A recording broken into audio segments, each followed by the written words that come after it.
Desa di mana tempatku tinggal sedang dilanda rumor maling. Malam hari menjadi sangat rawan karena pada jam segitulah biasanya maling beroperasi. Anehnya, maling tersebut selalu menjarah rumah yang saling berdekatan. Misalnya saja, malam ini rumah nomor 1 kemalingan, dan esoknya rumah nomor 2 yang selanjutnya menjadi target. Begitu seterusnya. Namun di sini aku bukan bercerita tentang aksi maling tersebut, tapi aku akan bercerita bagaimana peristiwa yang menimpaku dan teman-temanku yang saat itu mendapat tugas ronda malam untuk mengamankan desa dari teror maling tersebut. Namun sialnya, kami mendapatkan tugas ronda itu tepat pada malam Jumat Kliwon. Saat itu desa masih minim penerangan, maka tak heran jika aku dan teman-temanku sudah biasa main di tempat gelap, hingga kami menganggap itu hal biasa. Tapi tidak setelah peristiwa ini.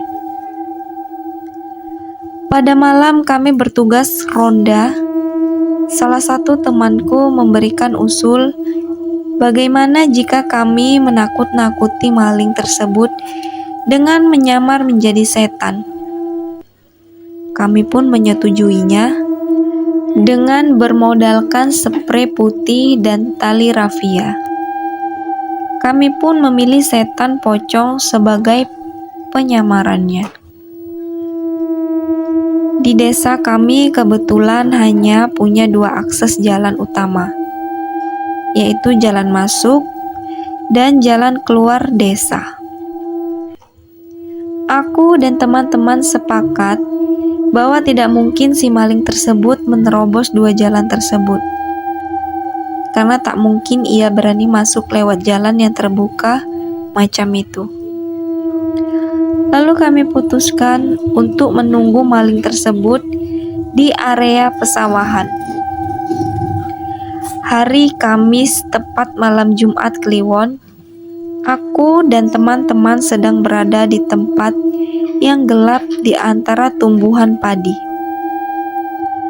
Jumlah kami saat itu adalah 7 orang, yang berarti angka ganjil. Nenekku sering bercerita, angka ganjil itu fague. Konon, biasanya angka ganjil tersebut akan berubah menjadi genap kalau tidak salah satunya ada yang hilang. Maka akan ada sosok lain yang akan memenuhi angka ganjil tersebut. Tapi kami tak peduli dan merasa itu hanyalah sebuah cerita. Mengingat kami sudah sering sekali main dan berkumpul di tempat yang seram dengan jumlah ganjil, namun tak pernah terjadi apa-apa. Setelah beberapa lama kami di pesawahan, namun yang kami tunggu tak kunjung muncul. Oh iya, hampir saja aku lupa. Yang menyamar menjadi pocong saat itu hanya 1 orang, yaitu Rian.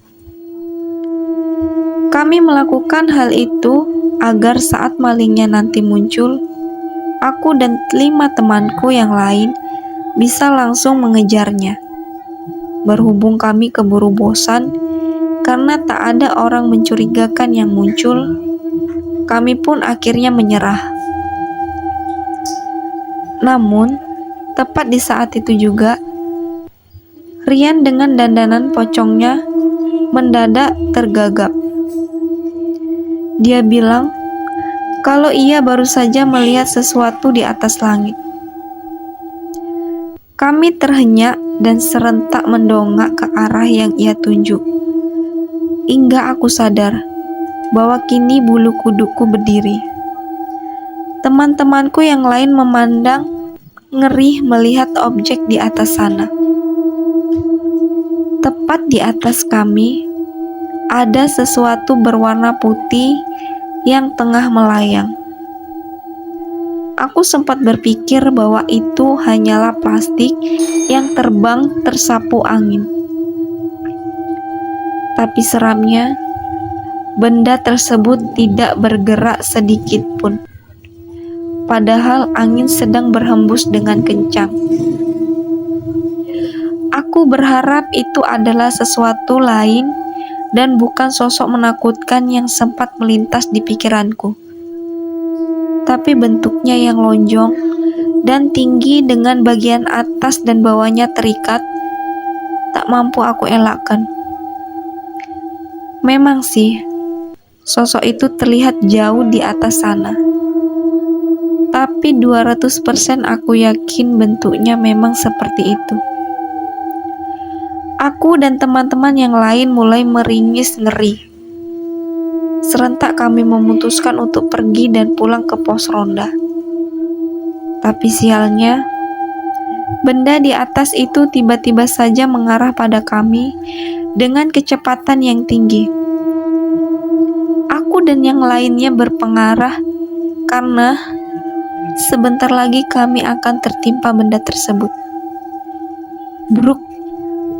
Benda menyeramkan itu jatuh tepat di atas kami berpijak. Entah sudah menubruk siapa, namun aku yakin betul kalau benda itu jatuh tepat di sampingku.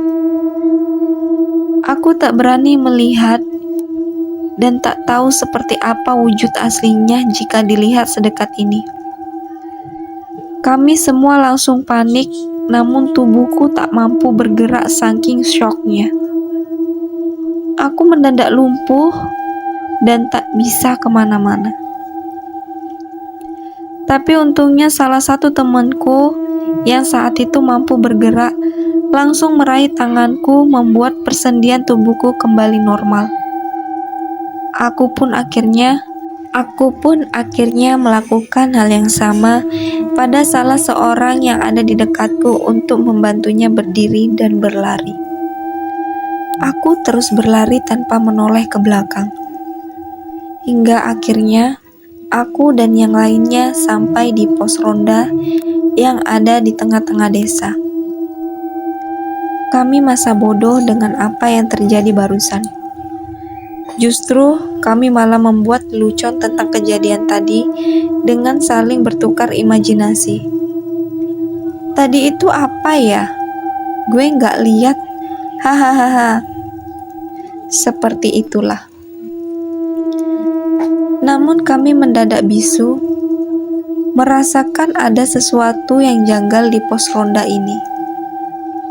Kata-kata lelucon kami barusan seperti hilang tertelan angin, membuat kami diam berjamaah. Kami kembali merasa merinding, bukan karena gelapnya pos ronda yang minim penerangan, bukan juga karena kejadian kejatuhan sosok barusan, ataupun karena jumlah kami yang berkurang ataupun bertambah. Nyatanya, kami masih bertujuh. Benar-benar bertujuh. Tapi sosok yang memakai kain putih di sudut sana hanya terdiam di saat kami tertawa. Penerangan yang minim membuat kami tak sadar sosok yang duduk di pojok itu terbungkus kain putih menutupi wajahnya lengkap dengan ikat tali putih di atas kepala dan bawah kakinya. Jantungku berpacu cepat. Itu jelas bukan Rian yang menyamar.